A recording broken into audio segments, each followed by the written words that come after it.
پچھلی قسط میں قدیم کتابوں اور پرانے نقشوں کے ذریعے ہم نے دیکھا کہ ہمارے پیارے نبی، آخری نبی حضرت محمد صلی اللہ علیہ وسلم کی پیدائش کے وقت عرب کے علاوہ باقی دنیا کیسی تھی۔ ہم نے رومن، پرشین اور انڈین امپائرز کے حالات دیکھے اور انہیں دیکھنے کے بعد بالآخر ہمیں اس سوال کا جواب مل گیا کہ آخری نبی کو بھیجنے کے لیے عرب کے سنگلاخ ریگستانوں کو کیوں سلیکٹ کیا گیا تھا۔ اب آج والی قسط میں میری کوشش ہوگی کہ ہم انشاءاللہ دو بہت ہی اہم ٹاپکس کو کور کر لیں۔ ایک تو عرب کے انٹرنل حالات اور دوسرا نبی علیہ السلام کی پیدائش سے پہلے ان کے خاندان، ان کی فیملی کے حالات۔ لیکن اس سے پہلے کہ میں ان ٹاپکس پر آؤں، ایک مرتبہ میں آپ سب کو دل کی گہرائی سے شکریہ ادا کرنا چاہتا ہوں کہ آپ نے سیرت النبی سیریز کو اتنی محبت کے ساتھ ویلکم کیا ہے۔ میں اللہ کا شکر ادا کرتا ہوں کہ اس نے مجھے آپ جیسی فیملی دی ہے، اور یہ بات میں اپنے پورے دل سے کہہ رہا ہوں کہ آج تک نہ تو میں نے کبھی آپ جیسی آڈینس دیکھی ہے کہ جو کسی چینل کے ساتھ اتنی محبت کا اظہار کرتی ہو، اور نہ ہی میں نے کبھی ایسا چینل دیکھا ہے کہ جو اپنی آڈینس کے ساتھ اس طرح سے پیار کرے۔ میری دعا ہے کہ اللہ تعالیٰ ہماری محبت کو اسی طرح قائم و دائم رکھے۔ اور ایک بات اور کہ جب سے سیرہ سیریز شروع ہوئی ہے، آپ یقین کریں کہ میں بالخصوص صبح اور شام کو نوافل ادا کرتا ہوں کہ اللہ تعالیٰ اس سیریز کو سلامتی اور حفاظت کے ساتھ مکمل کروا دے، آمین۔ اوکے، اب آج کی قسط کے اندر ہم نے دو ٹاپکس کور کرنے ہیں۔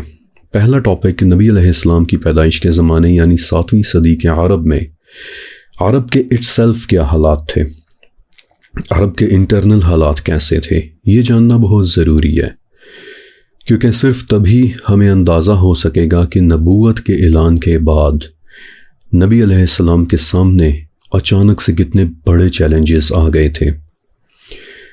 زبانی طور پر ہم سب نے سن رکھا ہے کہ اسلام سے پہلے جاہلیت کا دور تھا، لیکن میرا نہیں خیال کہ زیادہ تر لوگ دور جاہلیت سے واقف ہوں گے کہ وہ ایکچولی کس قدر سخت اور عجیب دور تھا۔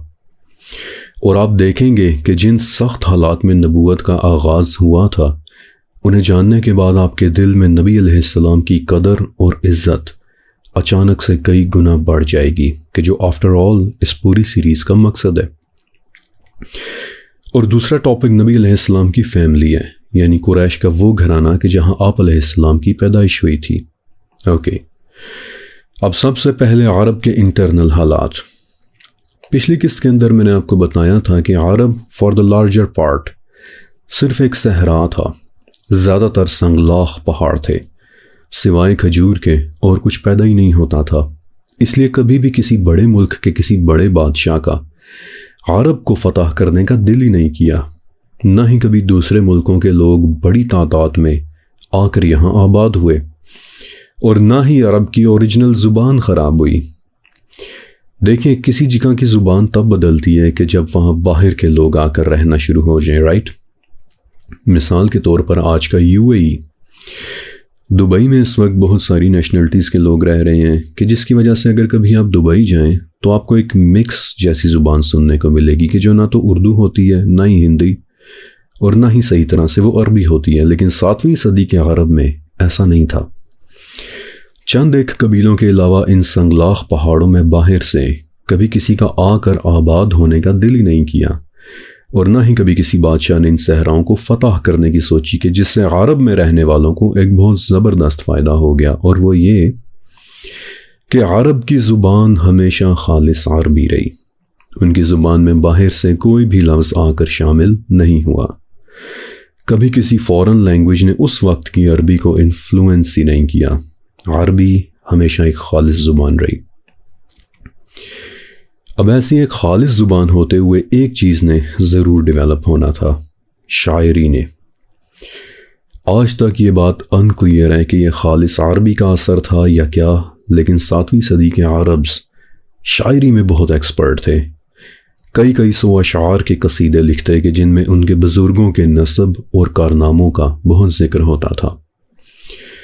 ان کی اس شاعری اور زبان پر گرپ نے انہیں اتنا ڈیولپ کر دیا تھا کہ وہ سمجھتے تھے کہ دنیا میں بس دو ہی قسم کے لوگ رہتے ہیں، عرب یعنی ہم، اور عجم یعنی گونگے۔ یس، عجمی کا لٹرل مطلب ہوتا ہے وہ کہ جو بول نہیں سکتا، گونگا، کہ جس کے پاس زبان نہیں ہوتی۔